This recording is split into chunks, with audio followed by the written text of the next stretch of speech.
नमस्कार दोस्तों, स्वागत है आपका हमारे चैनल पर। तो हमारी आज की कहानी है पंचलाइट, फणीश्वर नाथ रेणु जी की कहानी। तो चलिए शुरू करते हैं। पिछले 15 दिनों से दंड जुर्माने के पैसे जमा करके महतो टोली के पंचों ने पेट्रोमैक्स खरीदा है। इस बार रामनवमी के मेले में गांव में सब मिलाकर 8 पंचायतें हैं। हर एक जाति की अलग अलग सभा चट्टी है। सभी पंचायतों में दरी, जाजिम, सतरंजी और पेट्रोमैक्स है। पेट्रोमैक्स जिसे गांव वाले पंचलाइट कहते हैं। पंचलाइट खरीदने के बाद पंचों ने मेले में ही तय कर दिया था 10 रुपये जो बच गए हैं इससे पूजा की सामग्री खरीद ली जाए। बिना नेम टेम के कल कब्जे वाली चीज़ या पुण्याह नहीं करनी चाहिए। अंग्रेज बहादुर के राज में भी पुल बनाने से पहले बलि दी जाती थी।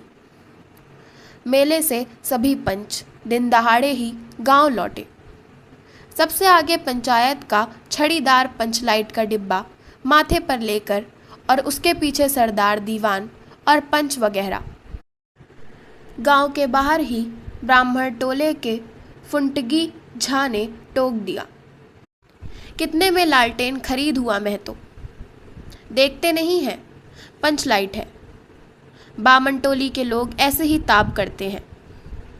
अपने घर की ढिबरी को भी बिजली बत्ती कहेंगे और दूसरों की पंचलाइट को लालटेन। टोले भर के लोग जमा हो गए। औरत, मर्द, बूढ़े बच्चे सभी कामकाज छोड़कर दौड़े आए। चल रे चल, अपना पंचलैट आया है। पंचलैट। छड़ीदार अग्नु महतो रह रहकर लोगों को चेतावनी देने लगा। हाँ, दूर से, ज़रा दूर से, छू छुआ मत करो, ठेस ना लगे।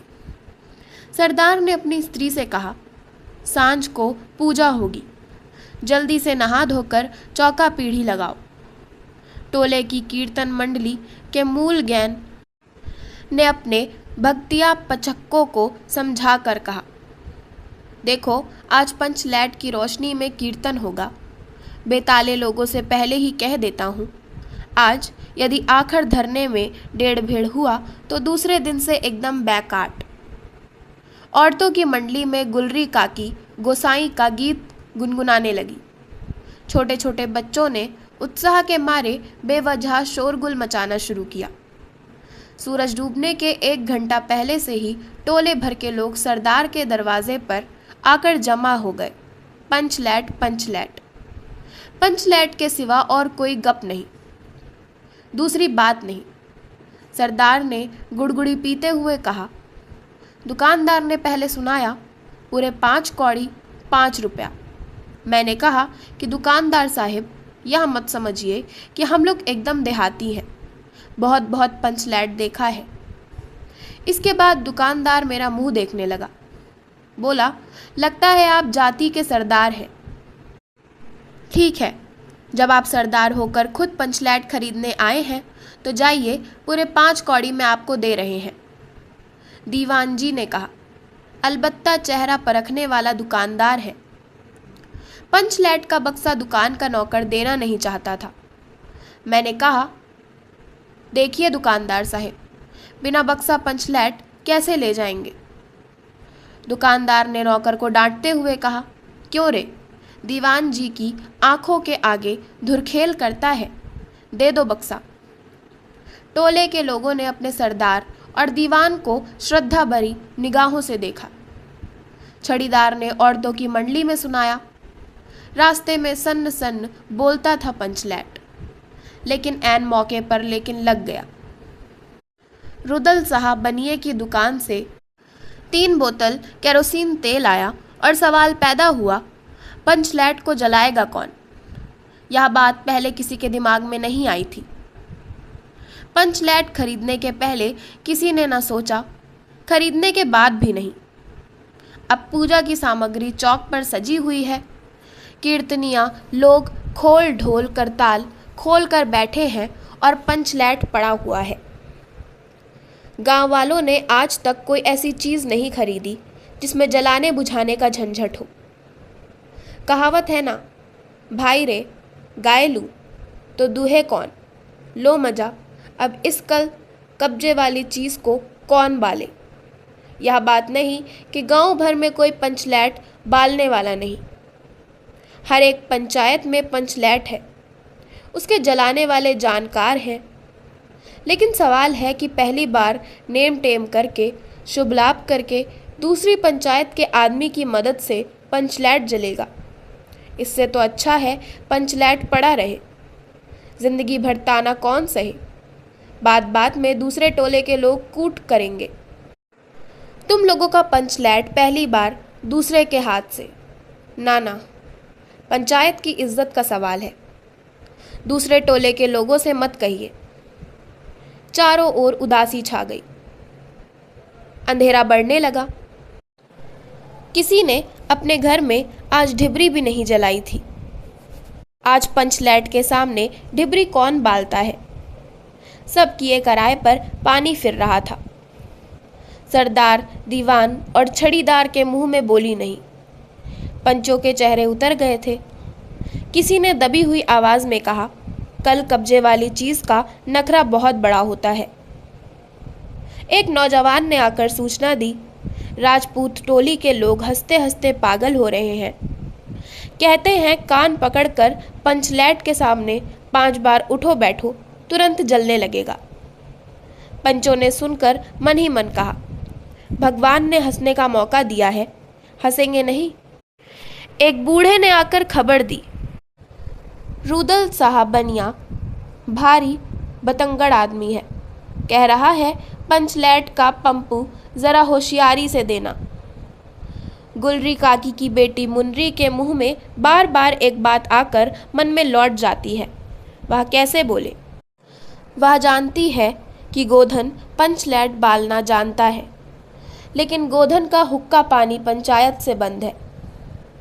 मुनरी की माँ ने पंचायत से फरियाद की थी कि गोधन रोज उसकी बेटी को देखकर सलम सलम वाला सलीमा का गीत गाता है। हम तुमसे मोहब्बत करके सलम। पंचों की निगाह पर गोधन बहुत दिनों से चढ़ा हुआ था। दूसरे गांव से आकर बसा है गोधन, और अब टोले के पंचों को पान सुपारी खाने के लिए भी कुछ नहीं दिया। परवाह ही नहीं करता है। बस पंचों को मौका मिला, 10 रुपया जुर्माना, ना देने से हुक्का पानी बंद। आज तक गोधन पंचायत से बाहर है, उससे कैसे कहा जाए। मुनरी उसका नाम कैसे ले। और उधर जाति का पानी उतर रहा है। मुनरी ने चालाकी से अपनी सहेली कनेली के कान में बात डाली कि कनेली चिगो चिद चिन। कनेली मुस्कुरा कर रह गई। गोधन तो बंद है। मुनरी बोली, तू कह तो सरदार से। गोधन जानता है पंचलैट बालना, कनेली बोली। कौन? गोधन जानता है बालना। लेकिन सरदार ने दीवान की ओर देखा और दीवान ने पंचों की ओर। पंचों ने एकमत होकर हुक्का पानी बंद किया है। सलीमा का गीत गाकर आंख का इशारा मारने वाले गोधन से गांव भर के लोग नाराज थे।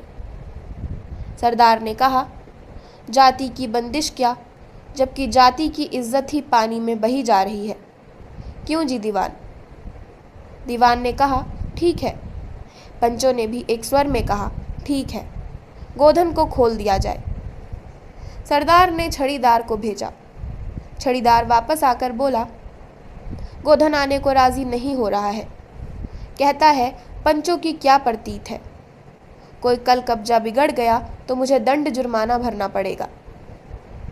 छड़ीदार ने रोनी सूरत बनाकर कहा, किसी तरह गोधन को राजी करवाइए, नहीं तो कल से गांव में मुंह दिखाना मुश्किल हो जाएगा। गुलरी काकी बोली, जरा मैं देखूं कह के। गुलरी काकी उठकर गोधन के झोपड़े की ओर गई और गोधन को मना लाई। सभी के चेहरे पर नई आशा की रोशनी चमकी। गोधन चुपचाप पंचलैट में तेल भरने लगा।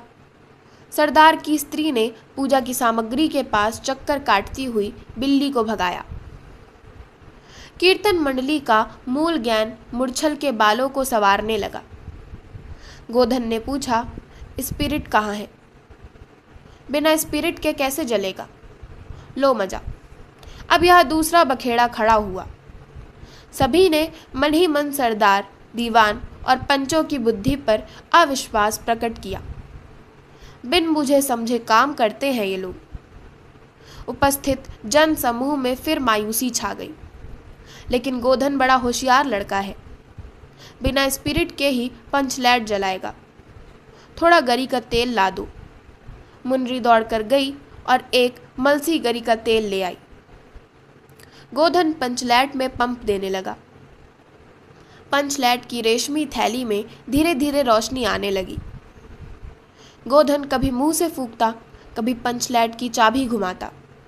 थोड़ी देर के बाद पंचलैट से सनसनाहट की आवाज़ निकलने लगी और रोशनी बढ़ती गई। लोगों के दिल का मैल दूर हो गया। गोधन बड़ा काबिल लड़का है। अंत में पंचलाइट की रोशनी से सारी टोली जगमगा उठी तो कीर्तनिया लोगों ने एक स्वर में महावीर स्वामी की जय ध्वनि के साथ कीर्तन शुरू किया।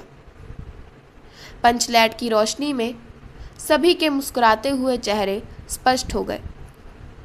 गोधन ने सबका दिल जीत लिया। मुन्नी ने हसरत भरी निगाह से गोधन की ओर देखा। आंखें चार हुई और आंखों ही आंखों में बातें हुई। कहा सुना माफ़ करना, मेरा क्या कसूर।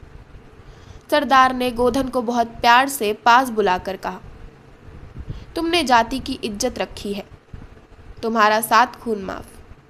खूब गाओ सलीमा का गाना। गुलरी काकी बोली, आज रात मेरे घर में खाना गोधन। गोधन ने फिर एक बार मुन्नी की ओर देखा। मुन्नी की पलकें झुक गईं। कीर्तनिया लोगों ने एक कीर्तन समाप्त कर जय ध्वनि की जय हो, जय हो। पंचलैट के प्रकाश में पेड़ पौधों का पत्ता पत्ता पुलकित हो रहा था। तो इसी के साथ मैं अपनी आज की कहानी पंचलाइट का समापन करती हूँ। आशा करती हूँ आपको हमारी आज की कहानी पंचलाइट पसंद आई होगी। अगर आपको हमारी आज की कहानी पसंद आई हो तो हमारे चैनल को सब्सक्राइब करें, वीडियो को लाइक करें और बेल आइकन दबाना ना भूलें। धन्यवाद।